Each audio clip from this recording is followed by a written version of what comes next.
5 good men say if charges are untrue, says as Colyar to Colonel Felder, Atlanta Journal. Monday, May 26, 1913.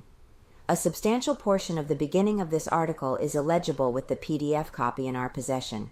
If anyone has a copy of this newspaper, please let us know and we can complete the transcription of it. Thank you, Editor.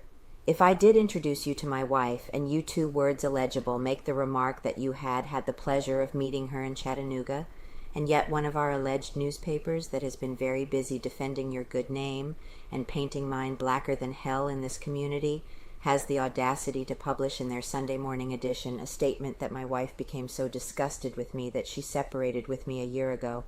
This statement is without any foundation whatever, and an alleged representative of this alleged newspaper had the effrontery, fortunately for him that I was absent, to approach my wife in the hotel parlor on Friday night in the presence of another lady and try to scare her to death with threats, which I would hate to believe met your approval. I wish to say to you, sir, that in any controversy that I might have with you or any other man, and I become so low and so prostituted that I forget my mother and your mother and our wives, our women, pure, sweet women, of this bright and beautiful Southland, and make an attack upon them, I want someone to shoot me as they would a mad dog. Nothing that you could say or do could cause me to forget myself so far as to invade the sacredness of your home life, and no man worthy of the name of man would do so. Yet I am not surprised that a representative of this alleged newspaper would do such a thing when they are so reckless in publishing what they call news. You talk and write about a frame-up and about a conspiracy, but I wish to state to you that in my humble opinion, as well as in the opinion of many good men in this community, there has been a conspiracy formed against Captain Beavers, Captain Lanford, G.C. February, and myself in the last few days that would make the Star Chamber of King Charles I blush for shame. As to criticisms, I am really surprised in the bitter attack you have made upon me when you start that attack by saying I am an irresponsible creature, in other words, that I am an insane man. I am indeed surprised that a gentleman of your standing would make an attack of the kind you have made upon me, if you believe me bereft of my reason. There is not money enough in the state of Georgia to hire me, poor, moral, pervert, degenerate, and irresponsible creature that you have seen fit to call me, to make an attack upon a woman, child, or an irresponsible human being.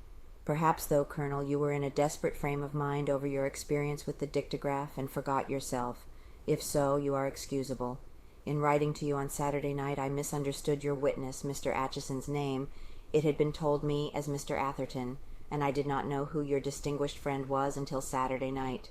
Poor Atchison, he started out in Nashville a few years ago with a brilliant future as a young physician of promise, but now he is in Atlanta, having deserted the medical profession, which of course he had a right to do, and is following another avocation, and according to his own statement he has only been in the city since January 1st last past, and as I take it as a friend of yours he is catering to a little newspaper notoriety.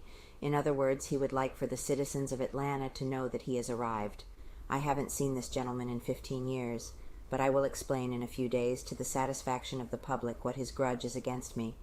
As for your other character witnesses, I would not dignify them with a reply, though I am exceedingly surprised when you started out in your denunciation of me that you could get 1,000 people to swear that they would not believe me on oath, that you fell 996 short of your number, and I think that this will conform with about every charge and statement that you have made in your great defense. Scores, Mr. Toby.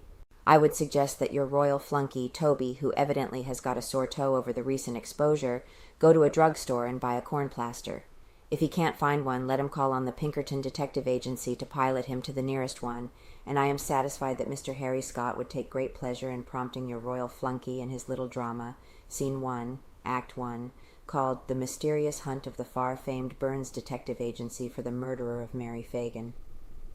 The only thing that is the matter with Mr. Toby is that he arrived on the stage too late in the drama, as Lanford and Scott already had the evidence to indict Leo M. Frank, as the action of the grand jury has proven.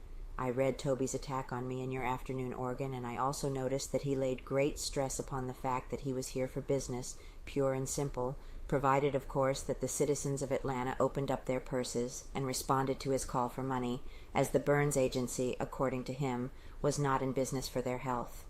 No one who is familiar with their recent past experiences doubts Mr. Toby's assertions, but in Mr. Toby's call he reminded me of a Pullman porter who had been on a long run all night with only 2 old maids for passengers, and he knew the tips were scarce, and he was going through the car making a last desperate call for breakfast. The people of this fair city have never failed to respond to a cry for help when it was a genuine cry, but they are not going to be gulled by a false prophet who pretends that he has come like a Moses to lead them out of the wilderness. Now, sir, if you want to accept the propositions I made, all right, they are made in good faith, but if you prefer to go ahead as you have started out, by abuse and vilification, all right.